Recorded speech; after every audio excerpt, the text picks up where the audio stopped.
G'day mates, welcome back to my YouTube channel. In today's video, I'm going to be covering all the action you may or may not have seen from FNCS over the last 24 hours, and it has been ridiculous. In EU, we had Mongraal, Mitra, Benji almost not even qualifying out of opens. In OCE, we had Fresh's team not qualifying for the finals tomorrow. We had SypherPK and Nickmercs absolutely popping off with their trio, like literally performing better than I think anyone could have expected. We had Bugha versus Mackwood on the timeline. Bugha accusing Mackwood of stream sniping him for months now. It was ridiculous. I'm gonna cover it all. If you guys didn't know, I literally just got done with a 10-hour stream on my Twitch channel at twitch.tv/Aussie Antics. I'm watching all the games live over there, or I'm commentating on the official broadcast, which I'll be hosting from my channel. So if you want to keep up to date with what's going on in FNCS, check out my Twitch.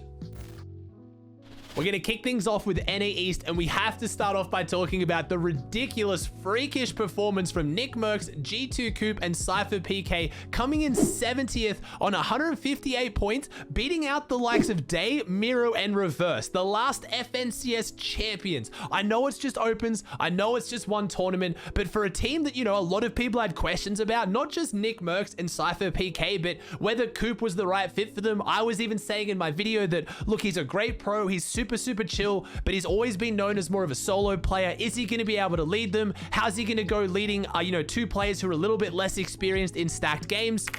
Phenomenally. They did absolutely insane. You know, Nickmercs at times looked a bit rusty, don't get me wrong, but seriously, throughout the tournament, legitimately game by game, you could see him improving. Same with SypherPK. You could see the team's chemistry building. Not only did they just come 70th as a team with two players who don't even play competitive anymore, they're a brand new team that before today had never played together. I can't overstate how ridiculous this is. I mean, the memes were flying. People were having a great time watching Nickmercs. Genuinely, it felt so good to be able to do a viewing party and watch Nickmercs. He was having a great time. They were popping off. Even G2 Esports got in on the banter, took a little bit of a jab at Nickmercs with this tweet here, you know, insinuating that he was getting carried a little bit. And man, Nickmercs clapped back. His response was brutal, basically saying that, hey, I have more viewership than your entire org. Sit down. And it was hilarious. But this day was exciting. Honestly, Cooped was vibing so hard. And like he said when he tweeted out, they had a lot of doubters. There was a lot of people who thought they couldn't do it. But at the end of the day,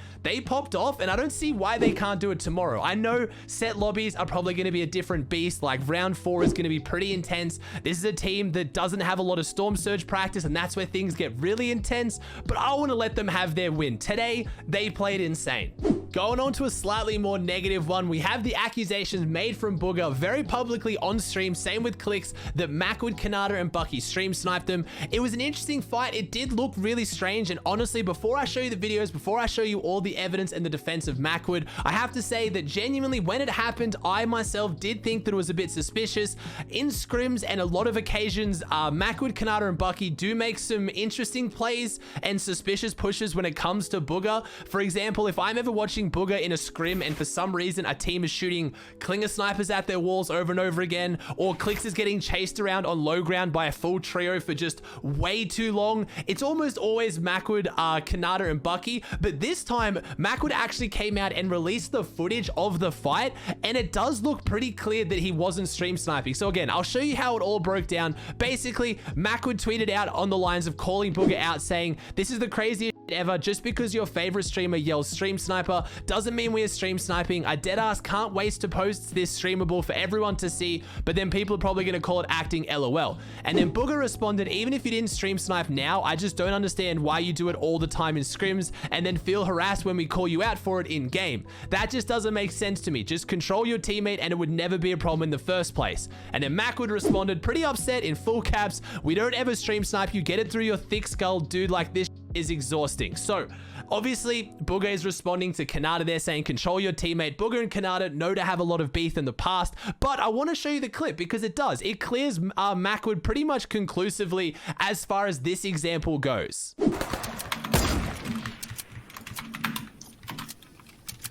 One's on my wall right here. Dead. On height. Nice. Full box one. You're alone right now? He's on the ground. I need help.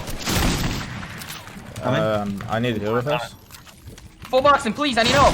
Oh no, the guy on me. Editing. 100. I'm making sure this kid doesn't run. The other kid on me. I'm trying. It's clicks. Okay. Right here, get this kid wall, get this kid wall. I got sniped, I got sniped. I'm pumping. I'm pumping. Yeah. And then we can do it, It's fucking clicks, bro. I still have a kill somewhere. Yeah. Trying to jump me? I'm good. I need heal. Chill. Hit him 30. I have his wall. I full box him. On me. 60. Okay. 23 white. 23 white. Chill, Bucky. Dead. Bugha fucking shit on. You shitter. Bizzle that I sniped. Yo, I'm popping a Yes, fucking in these stars, I got a little pain. So much hurt me in my nest. Whole lot of choppers on your head. Scram. They're What's going bad, on bro. your They head? play like tough bitches. Yeah, well, I have 4 builds Here, and 30 four. Mackwood actually posted a 4-minute clip that shows the whole build up to the fight, and I've watched it, and it's very clear they weren't stream sniping. They didn't know who the people were. They thought it was just a struggling team, and then obviously pushed off a headshot snipe. It looked very suspicious from Bugha's angle as well, and like that kind of came out afterwards, Bugha saying even along the lines of, Bucky has admitted to me before that you guys stream snipe and target us in scrims and stuff. So again, I get both sides of this situation, but I wanted to make sure I included in the video so I could show that Mackwood's clip clearly proves that he didn't stream snipe in the tournament, and most of the times, or pretty much every time I've seen the suspicious plays, it has been in scrims. I'm not excusing that. I'm not saying it's okay to stream snipe in scrims. I just think, again, that if Mackwood is stream sniped in a tournament, it's a way bigger deal, which has a lot more weight. I mean, that's against Epic's terms of service and against the competitive integrity. So I just wanted to make sure I included in today, whatever your stance is on whether Mackwood's team consistently stream snipes Bugha, I wanted to make sure that in this tournament, it was very clear that you guys knew Mackwood did not stream snipe Bugha. Last part of NA East, I want to finish on a good note. 2 teams just absolutely dominating today. You had Creo, Illist, and Avery coming out in first on 243 points with a ridiculous performance, with one game getting a 42 elimination win, which really carried their points. But honestly, the game of the day had to go, or sorry, the team of the day had to go to Censored, Edgy, and Commandment, who got 239 points. They got edged out by 4 points because in their last game, they got a 5 elim 14th that kind of ruined it for them. But their games before that were ridiculous. They got a 36 elim second, a 10 elim second, 12 elim win, 12 elim win, 4 elim win, 15 elim win in a row. In those 6 games, they had an average placement of 1.3. They just looked ridiculous. They were dominating on low ground as they do best. Censored actually streamed it, which he doesn't normally do, so we got to get a bit of insight there. And man, the second place from the last trio FNCS coming into this trio FNCS looked just as good, if not better.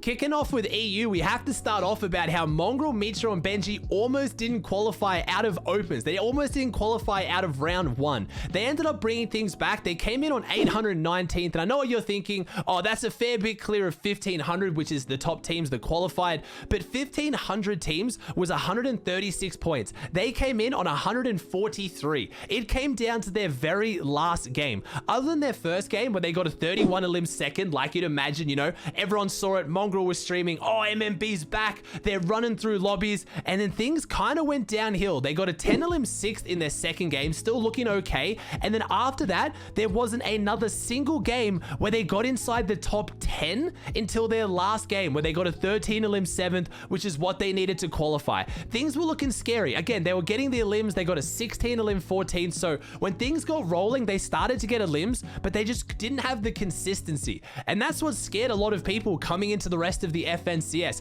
It could have been an off day. Maybe they were messing around just a little bit too hard. They were a little bit too confident. But coming into the set lobbies, it doesn't give you a massive amount of confidence when you think that the one thing that Mongraal, Mitra, and Benji will do every time with certainty is key through the bad lobbies. So I guess we'll just have to see. There's so much quality in this team with these players. I wouldn't be surprised if they pull off something insane and they get top 10 in round 4. With this team, you never know, but it was definitely worth mentioning how people were watching Mongraal's stream today thinking that we might not even have MMB making it out of round 1 of week 1. We had some big performances in EU from teams that you'd expect. We had iDrop, Tayson, and Savage coming in first on 245 points on the back of their first game being a 56 elimination win.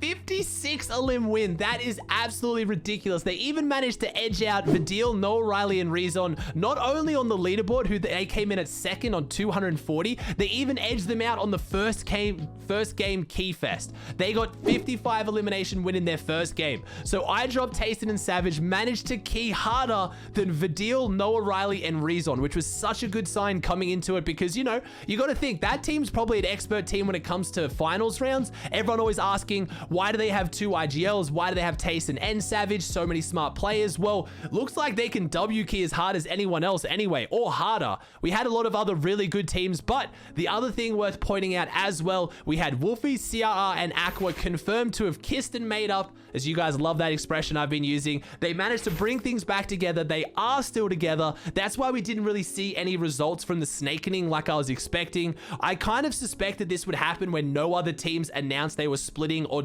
picking up any of these guys. So it looks like they are still together and they performed well. They came in 9th at 188 points and they had a really good tournament overall. I'm not going to look too much into anything else going on in EU with opens. Such a massive region. All the big names were still up there as far as I could see. All the favorites made it through, so we'll have to see how things go in round 2 tomorrow.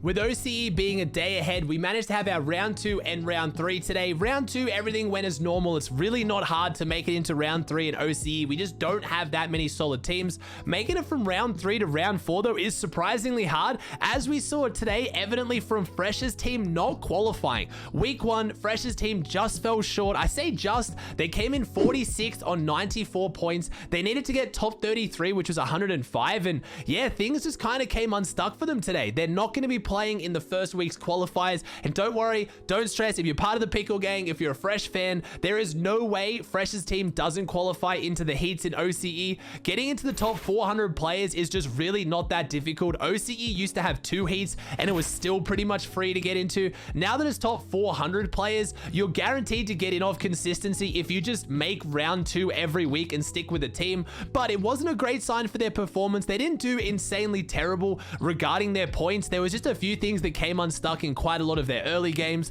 and there was other teams that were struggling too, like notable teams. Repulse, Forbes, and Tyrax only just skimmed through in the end. They came 13th on 131 points, but because it was on the back of a 19 elim win in their last game. We had Volks's team also look like they weren't going to qualify, and we had the X2 twins completely absent. They didn't play in OC FNCS this week. They had their mum's birthday today, and major respect for them for taking it off. Like I said about Fresh, don't worry, they're guaranteed to qual as well. They're a good team. There is no way they don't make heats either.